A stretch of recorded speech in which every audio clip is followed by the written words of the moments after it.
Hello friends, welcome to our YouTube channel. In this video I'm going to tell you about how you can fix mobile heating problem in your OnePlus smartphone. Before watching this video, if you have not subscribed to our YouTube channel, then subscribe to it and like our video. So let's start friends. First you have to open settings, then you have to swipe down, go to apps, and first you have to off the background data of all the apps. It will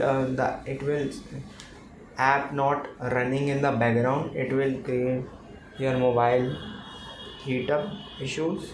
You have to just click on any one of the app, click on data usage, and here it is the background data. If it is on, then you have to turn it off. You have to do all these apps like this. You can see which app you use, click on this and it is disabled, and press back. You have to go to the security,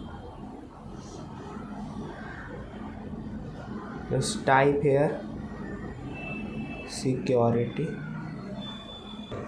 You have to go to the security, or you can go to the Play Store and download here clean junk files app. You have to download these type of apps. It will clean your storage also, and it will fix your heating issue problem. I hope you like this video. If you like this video, then subscribe to our YouTube channel for more helpful tips and tricks videos. Thanks for watching.